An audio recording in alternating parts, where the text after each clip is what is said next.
Ya, selamat pagi, selamat siang, selamat sore. Eh, di mata kuliah tipografi satu ini di pertemuan ketiga ya. Di ketiga ini saya bakal kita dan saya bakal memberikan materi tentang tipografi dalam seni rupa dan desain.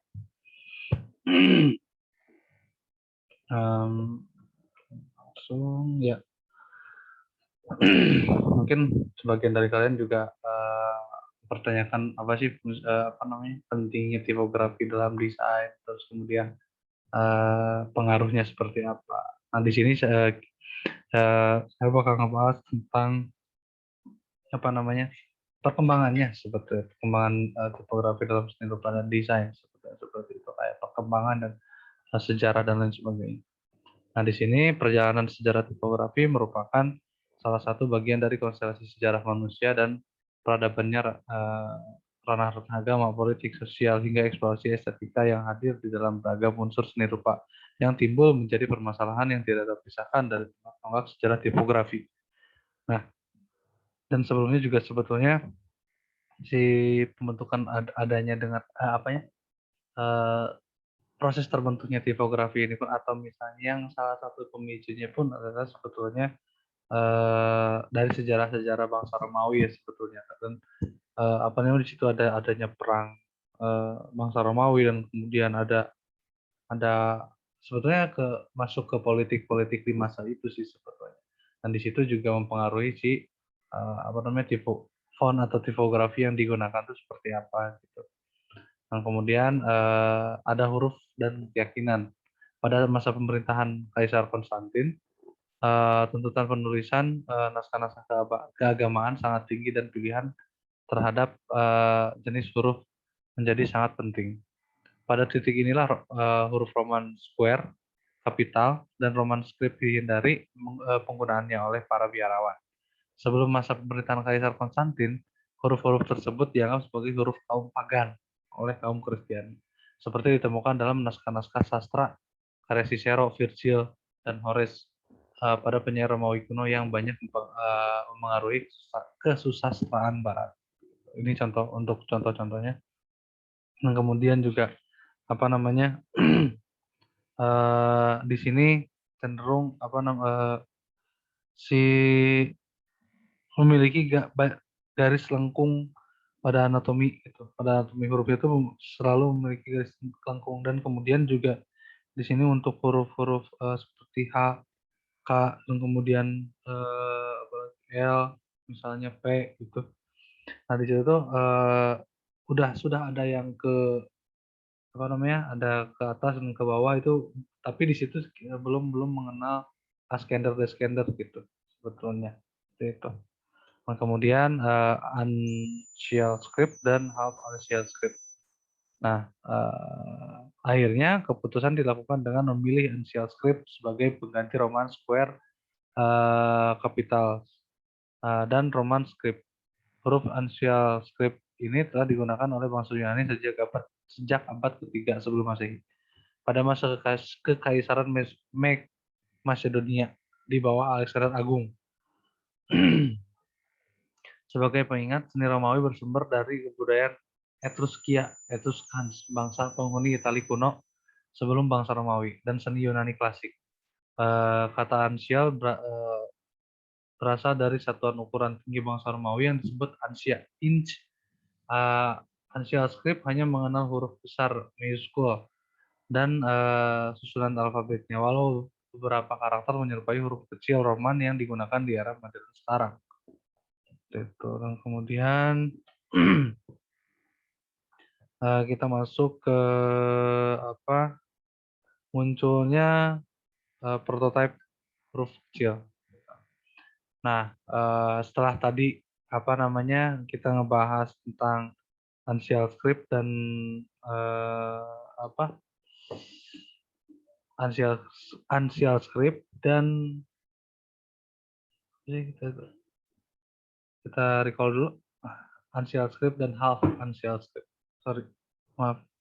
Nah, di situ maksudnya setelah perpanjangan dari itu kan di situ penggunaan hurufnya kapital semua ya. Maksudnya, nah ini dia. ini kapital semua. Dan di situ masih masih ada pertanyaan nih sebetulnya ketika apakah di saat itu sudah mengenal huruf kecil, huruf besar, atau bisa yang kapital dan huruf kecil itu sudah mengenal itu atau apa belum gitu. Itu mesti kita pertanyakan lagi, mesti kita diskusikan lagi sebetulnya. Kemudian muncul prototipe huruf kecil. Nah, berarti memang di abad ketiga itu memang belum ada, dan mungkin apakah di abad keempat ini untuk huruf-huruf kecil ini apakah memang itu pertama munculnya atau seperti apa? Nah, itu kita bisa telusuri lagi gitu sebetulnya. Nah, pada abad keempat Masehi, huruf uncial script muncul melengkapi uncial script dengan memperkenalkan rangkaian huruf kecil minuskul.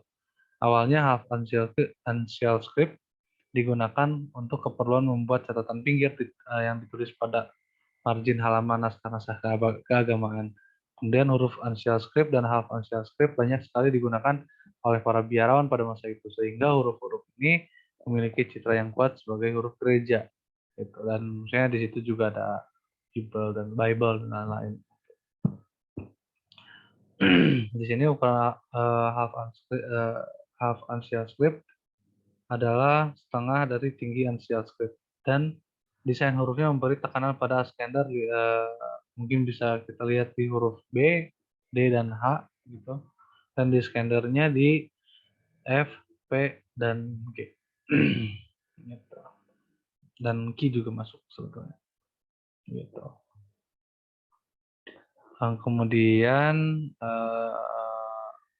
uncial script merupakan prototipe dari perkembangan huruf kecil dan sekaligus yang pertama memperkenalkan ligatur atau sambungan dua huruf atau lebih untuk huruf kecil dalam sejarah alfabet. Huruf sambung ya. Ya, ini juga script. Ya, oke. Terus kekacauan budaya dan penyebaran doktrin.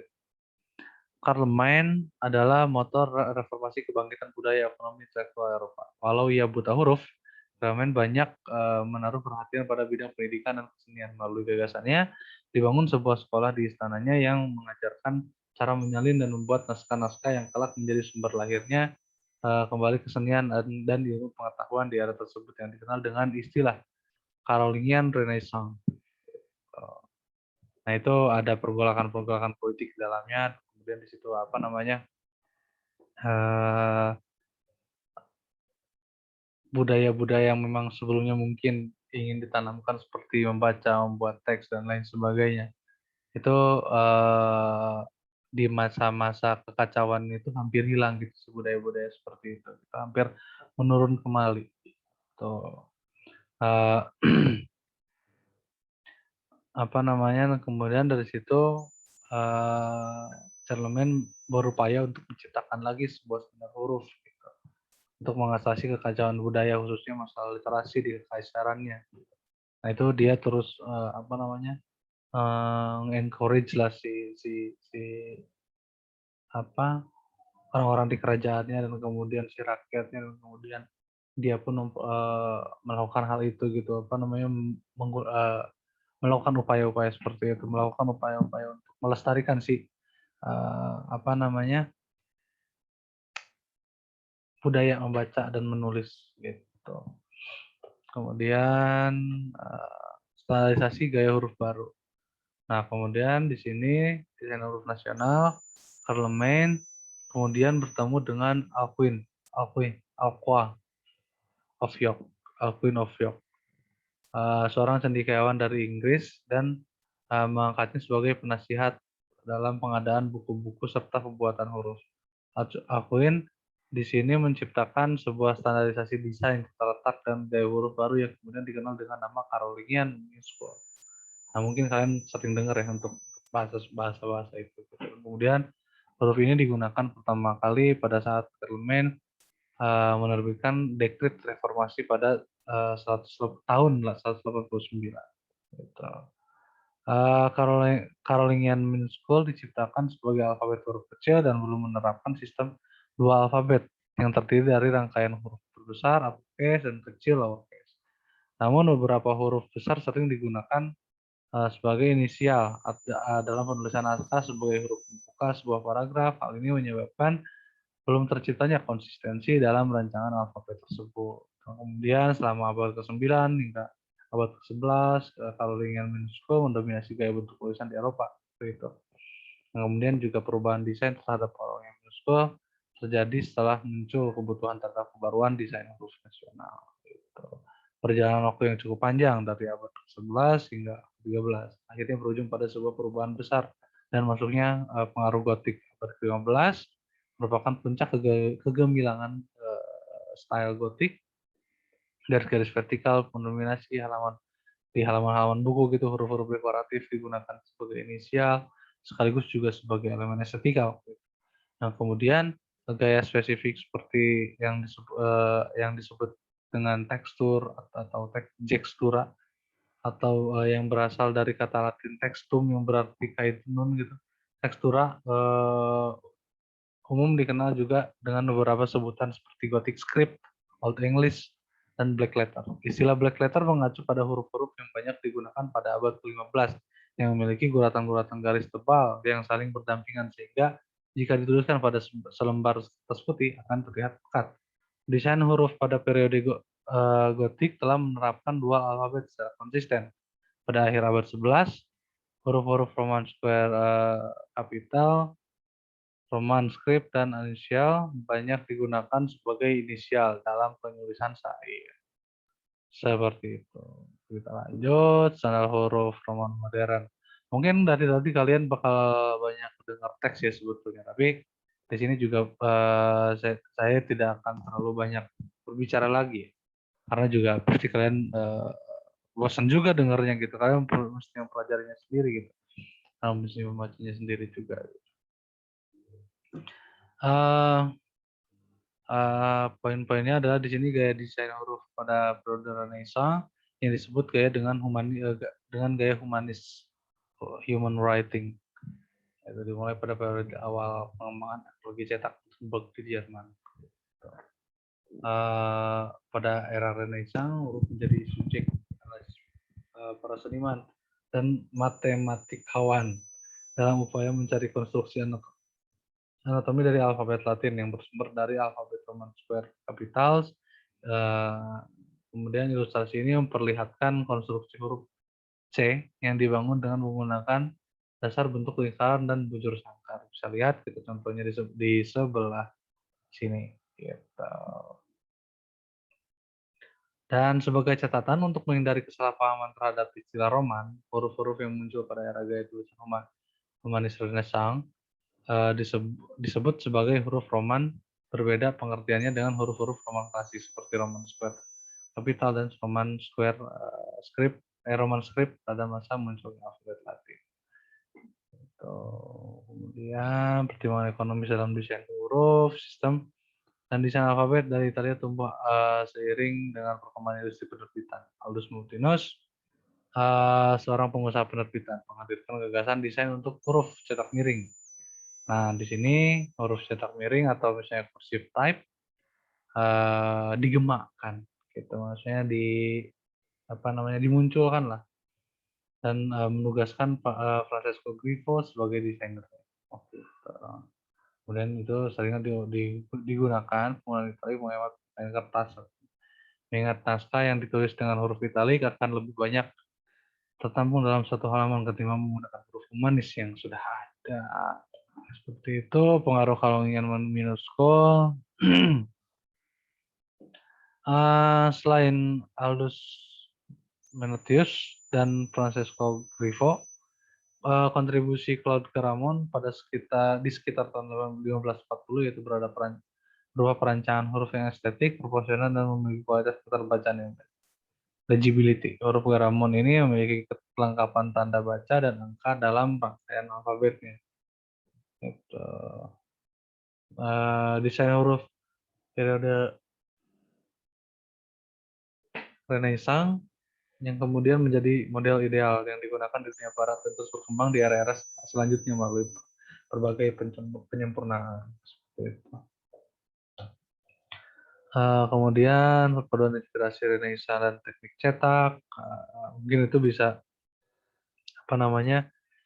inspirasi teknik cetak dan cetak buku dalam dan tipografi dalam periode barok mengembangkan prinsip-prinsip dasar desain tata letak dan berkembang di era Renaissance gitu. Dan di era Barok ini mungkin kalian pernah dengar di apa ya, di ilustrasi yang chiaroscuro ya Barok itu tidak terlalu jauh, dan kemudian juga Renaissance Renaissance kalau nggak salah di zaman-zaman seperti itu.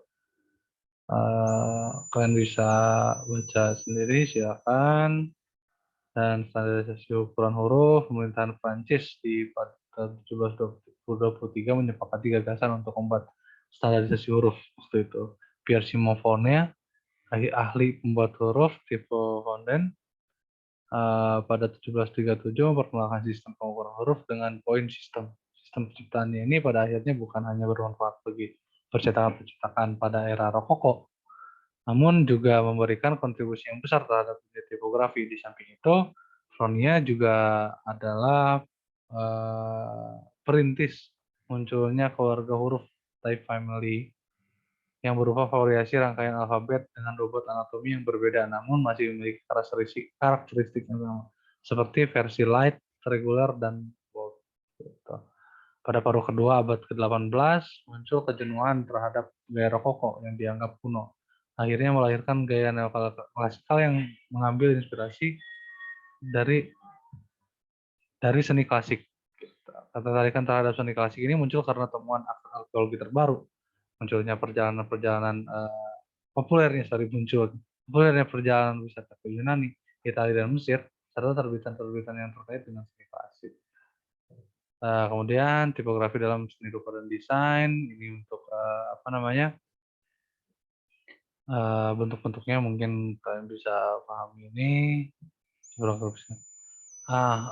Pembentukan si bentuk-bentuk huruf ini pun sebetulnya disesuaikan ya dengan apa namanya yang saya bilang di pertemuan sebelumnya, bahwa ini disesuaikan dengan memang konsep yang ada atau misalnya kultur yang ada, budaya yang ada, kemudian konvensinya seperti apa, pemikiran seperti apa, pola pikirnya seperti apa, lingkungannya seperti apa gitu, politiknya seperti apa, dan itu mempengaruhi si terbentuknya atau si bentuk huruf-huruf yang identik dengan tempat itu atau bisa menggambarkan tempat itu. Jadi untuk tipografi ini mungkin bisa dilihat lebih remeh gitu ya sebetulnya. Tapi bisa dilihat remeh, sangat sering kali dilihat remeh sebetulnya. Tapi si perannya di sini tuh sangat-sangat penting gitu. Karena juga dari proses komunikasi kan dibentuknya juga dari teks gitu sebetulnya, dari tipografi ini gitu.